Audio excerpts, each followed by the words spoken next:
제가 이제 방학하고 시간이 되면 뒤늦게면 마저 읽으려고 또다시 갖다 놨고, 그 밖에 또 여러 권의 이제 책이 있는데, 자살에 대한. 이거 되게 어릴 때 읽었어요. 이게 내가 어릴 때, 그러니까 어릴 때라면 대학 시절인데, 학부 시절인데, 이게 왜 읽혔는지를 이번에 다시 보니까 알겠는 게, 이게 이제 말하자면 그 에밀 뒤르겜의 자살론 같은 그런 학술서가 아니라, 에세이에 가까운 이제 그런 책이고, 알프레드 알바레즈, 저자 이름이 정말 잘 안 외워졌는데, 이거는 실비아 플라스에 대한 책이었다라고 머릿속에 남아있어요. 근데 이 사람이 실비아 플라스의 연인? 친구? 근데 이렇게 충격받아서 책 한 권 쓸 정도면은 뭐, 네. 친구보다는 그쪽에 더 가까웠을 것 같고, 그 다음에 이제 번역자가 최승자 옹김. 최승자는 시인이고, 제가 아는 최승자는. 그 다음에 니체, 요게 청하에서 나왔는데, 청하. 라는 이제 출판사에서 나왔는데요. 제목은 자살의 연구고 최승자가 번역했는데 옛날에 여기서 니체 전집이 나왔거든요. 그래서 그 니체 전집 중에 한 권을 또 최승자가 번역을 했단 말이에요. 그래서 제 머릿속에서는 되게 공부 잘하는 그런 이제 시인, 그리고 이제 조금 우리가 폄훼해서 표현하는 여류 시인 이런 표현 있잖아요. 그거하고 잘 안 맞는 굉장히 지적이고 뭔가 좀 되게 색깔 있고 개성 있는 시를 쓰는 그런 시인, 어릴 때 많이 읽었으니까요. 그렇게 남아 있습니다. 그렇고 이제 책을 오랜만에 들추면서 다시금 보게 되는 김병희 선생님의 이름입니다. 정말 부지런하게 많이 쓰셨더라고요. 여기 뒤에 해설도 김병희 선생님이 이제 쓰셨던데, 이 책 자체는 뭐 여기 제가 도스옙스키 이제 이런 거 관련해서 좀 찾아보려고 이제 원래는 뒤진 건데, 당연히 도스옙스키와 관련해서는 뭐 끼릴로프 얘기를 제일 많이 하죠. 얘가 자살 중에서 되게 의미 있는 자살이었으니까. 근데 저도 이제 내공이 좀 쌓였기 때문에 저 나름대로도 좀 뭐 할 말이 당연히 있고요. 근데 그 밖에 어떤 것들을 얘기를 할 때 제일 인상적인 게 앞부분이었어요. 머리말. 내가 학교 다니던 시절에 유난히도 마음 좋고 별로 격식을 차리지 않는 물리 선생이 하나 있었는데, 우스갯소리 하는 투로 끊임없이 자살 얘기를 하는 사람이었다. 그러니까 죽을 사람이, 자살할 사람이 뭐, 죽을 사람이 자기 죽겠다 죽겠다 얘기해? 응? 뭐 자살할 거라면서 자살 어쩌고 저쩌고 이렇게 얘기해? 라고 이제 빈정댔는데 그 친구가 자살해버린 거예요. 그래가지고 이제 이렇게 말을 했던 또 다른 친구는 얼마나 마음이 막 좋지 않아요. 근데 그게 이제 일종의 다잉 메시지인데, 그런 게 자꾸 와도 우리가 해줄 수 있는 게 없다라는 그런 어떤 무력감이 우리를 굉장히 힘들게 하고, 그 다음에 이제 그게 그냥 무력감으로 남으면 되는데 아주 어마어마한 전염력, 감염력 이런 게 있는 거예요. 그런 어떤 우울의 연대 이래가지고 자살의 연대, 그러니까 자살 그런 게 있겠죠. 그렇고 이제 그 최근에 알게 된 단어인데 상문살이라는 단어가 있더라고요. 그 살자는 이제 죽일 살자를 쓰기도 하고, 안 좋은 기운, 나쁜 기운이 들어왔다 살 이제 이건데요. 어, 누군가가 죽었다. 당연히 우리가 문상을 가죠, 그죠? 갔어요. 갔는데 이제 그 돌아가신 고인의 말하자면 혼이, 귀신이지 귀신. 귀신이 나한테 붙은 거예요. 그래가지고 귀신이 나를 데리고 가려고. 그럼 내가 시름시름 앓겠지. 그러니까 좀 약하게 상문살이 오면 앓다가 말 것이고, 상문살이 세게 오면 뭡니까? 나도 이제 데리고 간다. 그래서 옛날에 이제 시골에 어른들이 뭐 누가 데려갔다, 뭐 옥년이가 누구를 데려갔다, 누가 누구를 잡아갔다 이렇게 이제 말을 하곤 하던 그게 미신이면서 동시에 그런 거, 그러니까 어떤 음, 우리가 호상이라는 표현을 쓰는데 그렇지 않은 어떤 죽음들이 우리한테 불러일으키는 이 총체적인 우울과 무기력과 권태와 불안과 막 이런 것들. 왜냐면 이제 우리가 그 죽음에 가까이 갈 수 있는 그런 요소들은 누구나 다 가지고 있는 거잖아요. 그래서 그런 게 이제 있다라는 생각이 드는데, 이 그 이름 안 외워지는데 이 알프레드 알바레즈가 얘기를 해주는 이 물리 선생이 되게 재미가 있는 거예요. 되게 우스갯소리로 이렇게 얘기를 한단 말이에요. 사람 자체도 좀 희극적으로 이렇게 묘사가 돼요. 그는 자그마한 체구에다 넓적하고 불구스름한 얼굴과 곱슬곱슬한 회색 머리칼로 뒤덮인 큼직한 머리통과, 그리고 언제나 떠나지 않는 근심의 미소를 가진 남자였다. 그는 대부분의 동료 교사들과는 달리 캠브리지 대학에서 자기 학과의 추석을 차지했었다고 했다. 그러니까 인물은 좀 그렇지만은 되게 공부를 잘했고, 어느 날 수업 끝에 그가 논짓이 누구든 목을 베어 죽으려는 사람은 언제나 세심하게 먼저 자기 머리를 자루 안에 넣어야 한다고, 그렇지 않으면 끔찍한 혼란이 남게 된다고 말했다. 그 말에 아이들이 모두 웃었다. 이게 희극이에요, 그죠 여러분? 이윽고 한시를 알리는 벨이 울리고 사는 녀석들은 모두 점심을 먹으러 떼지어 나갔다. 물리 선생은 자전거를 타고 곧장 집으로 돌아가 자루에 머리를 넣고 그대로 목을 베었다. 목을 벤 건지 맨 건지 잘 모르겠는데 여기 쓴 걸로는 베었다는데 어떻게 벤죠? 자루에 뭐 칼이 있나? 이게 쉽지 않을 텐데 이걸 자른다는 게 뼈도 있고 이래서 그래서 사실 참수가 우리가 생각하는 것처럼 그렇게 쉽게 이렇게 댕강 안 된단 말이에요. 그게 너무 힘들기 때문에 프랑스 혁명 때 뭐를 개발한 거예요. 길로틴을 만들어 가지고 댕강 이렇게 한 거잖아요. 큰 혼란은 없었다. 나는 그때 무시무시한 인상을 받았다. 그래서 도입부가 저는 되게 강렬했고 그 적적하고 폐쇄된 지역에서 그만큼 좋은 사람을 찾아보기도 힘든 일이었으므로 모두들 그 물리 선생이 없는 걸 몹시 서운해했다.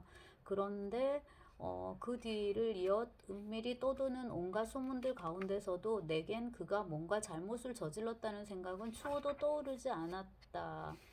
나중에 가서 나 자신도 우울과의 오랜 싸움을 겪은 뒤에야 차츰 그 선생이 왜 그렇게도 절망적인 길을 택해버렸는지 이해하게 되었다. 아니 이해한다고 생각했었다. 바로 그 직후에 나는 실비아 플라스와 알게 되었다. 그리고 이제 실비아 플라스에 대한 회상으로 시작을 하는데 실비아 플라스는 시인이고요. 저도 이제 실비아 플라스로부터 떠나온 지 너무 오래돼가지고 그 실비아 플라스의 시집? 산문집인가? 그런 거를 얼마 전에 시인 진은영이 번역을 해놓은 걸 봤어요. 제가 구입은 하지 않았는데 아무튼 이제 여기서 이제 출발을 해가지고 이제 온갖 이제 자살에 대한 그런 이제 논의들을 이제 하는 거죠. 그리고 이제 실비아 플라스 얘기 결혼하고 그녀가 또 아이도 낳고 아휴 애도 둘인가 이렇게 되는데 또 실비아 플라스 또 자살을 하고 네 그런 얘기였습니다. 그리고 이제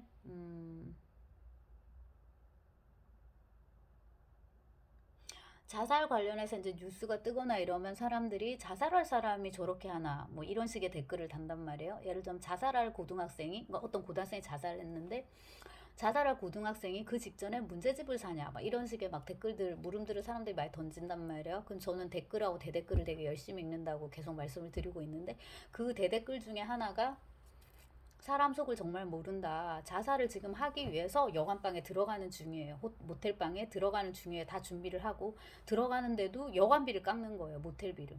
돈이 지금 없는 것도 아닌데 그 본능적으로 왜 그럴까요? 그러니까 왜 그럴까요? 그것도 하나의 본능일 것 같고 그리고 지금 굉장히 깊은 슬픔에 젖어가지고 있어요. 이 사람은 지금 당장 죽을 수도 없어요. 죽을 수도 있어요. 자살할 수도 있어요. 왜냐면 얼마 전에 하나밖에 없는 아들이 죽었거든요. 혹은 뭐 딸이 죽었거든요. 지금 완전 정신이 없는 상태예요. 그리고 내가 살아서 뭐 하나.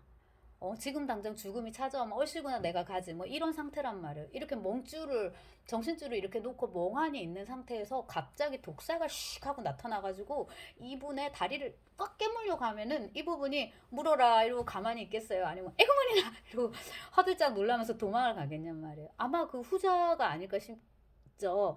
그러고서도 또한 갑자기 어떤 극단적인 선택으로 치달을 수도 있을 거란 말이죠. 그래서 이게 되게 흥미로운 대목이고, 그 다음에 그 자살과 관련해서 자살은 인간만이 할 수 있다. 그 뒤늦게의 이제 첫 부분, 책의 첫 부분에도 이제 나왔던 건데,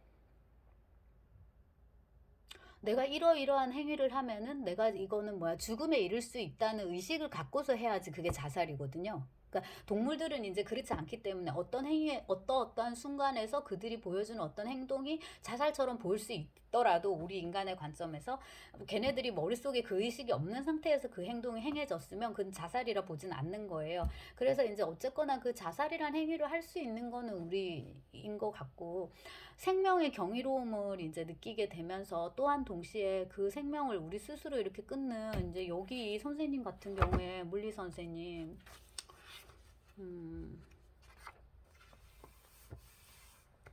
계속 이제 자살 얘기를 하다가 결국 자살한 거니까 자기 이론에 따라서 이렇게 실제로도 그러니까 이론과 실제가 완벽하게 맞아떨어지는 표리부동이 아니라 표리동인 거지. 껍질하고 안이 이제 똑같은 이제 삶으로 이렇게 간 거잖아요. 그래서 이렇게 그 자기의 생명을 스스로 끊게 되는 어떤 메커니즘 이것도 되게 흥미롭고 또 다른 한편으로는 생명이 생명을 연장해가는 어떤 메커니즘인데 제가 지금 이제 좀 흥미를 완전 급 잃어가지고 뭔가 다른 재미있는 취미거리를 찾아야겠다 생각하고 있는데 저 꽃인데요. 이거 이거 보여드리고 싶어가지고 여기다 갖다 놨는데 이게 이제 홍가시라는 나뭇가지를 잘라가지고 그 절화인데 이거를 소재로 이용한단 말이에요. 근데 얘가 우리 집에 온 지 거의 한 달 정도 된 것 같은데 보시면 이렇게 이제 잎이 시들고 이게 죽어가는데 얘 지금 죽는 게 맞는 거잖아요. 잘랐으니까. 그리고 이제 얘네들을 오랫동안 보기 위해서 절화 연장제 같은 거를 여기 물에 푸나 봐요. 근데 이제 저는 진짜 그것까지 하는 거는 별로 좋지 않은 것 같아서 쓰지는 않는데, 그러면 이제 이 안에 고이는 각종 박테리아, 지금 이 부유물들도 이제 이거는 안 좋은 거라고 하더라고요. 얘들한테는. 근데 지금 보시면 얘가 뿌리가 나는 것도 아니에요. 당연히 나뭇가지를 잘랐으니까. 그러니까 수경 재배할 수 있는 게 아닌데, 그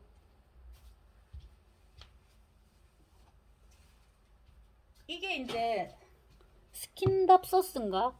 이게 수경 재배하기 되게 좋은, 집에서 되게 잘 키우기 쉬운 거라서 많이 키우는데, 얘는 이제 이렇게 뿌리가 나면서 막 줄기도 같이 자라고 이래서 명실상부한 이제 수경 재배. 그리고 이제 하나 더 보여드리면, 이거 작년에 아이가 학교에서 갖고 온 건데 지금 한 달째 이렇게 잘 크고 있단 말이에요. 예. 이런 건 이제 제대로 수경 재배가 이제 지금 되는 거예요. 근데 그 제가 지금 보여드리려고 하는 홍가시는 제가 키우는 게 아닌데, 이걸 이제 갖다 버릴 때가 됐다고 생각했는데 여기 위에 보면 가지가 새로 돋아나는 거예요. 그 언제까지 있을지 모르겠는데 이 그 요 밑에선 썩어가는데 옆에서 여기 위에서 새로 가지가 돋아나고, 이거 보시면 여기도 돋아나고 있어요. 이렇게 새로 돋아나가지고 뭐 얼마를 더 자랄지. 그리고 자라는 애를 이제 갖다 버릴 수는 없는 거고, 보고 있으면은 이렇게 자라가지고 이게 이렇게, 그리고 여기 얘는 또 옆으로 막 삐져 나왔어요. 또 새로 하나가 이렇게 안 죽겠다고 이렇게 이제 나오고 있고,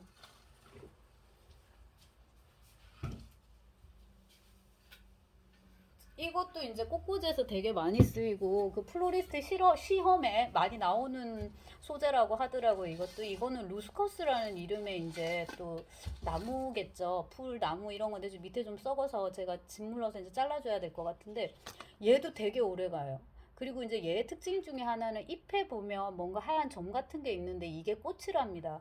그래서 찾아보니까 이거를 키우려고 키우는 게 아니라 이렇게 물만 갈아줘도 얘가 안 죽고 계속 이렇게 초록을 유지하는 거예요. 뿌리가 나는 것도 아닌데 그냥 계속 있는 거예요. 집에서 1년, 2년을.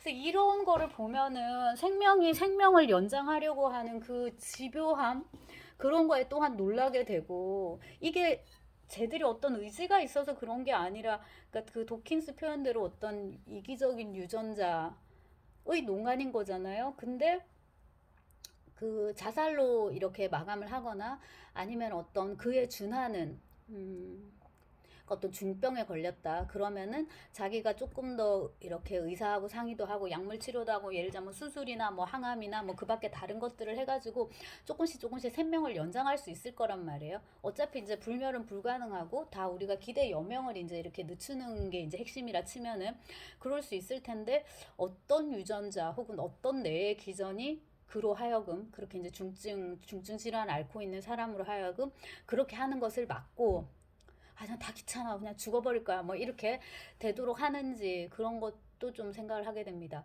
제가 최근에 좀 큰일이 있었기 때문에 의도한 건 아닌데 마침 이제 이런 거에 대해서 책을 읽던 차에 큰일이 있었기 때문에 더 이제 그런 것들에 대해서 생각해 보게 되고, 그리고 아까 말씀드린 그런 어떤 우울의 전념성, 그 상문살이라고 옛날에 그 미신적으로 얘기를 했던 그런 것들에 대해서도 이제 조금 생각을 해보게 됩니다. 우울한 영상이 돼버렸네요.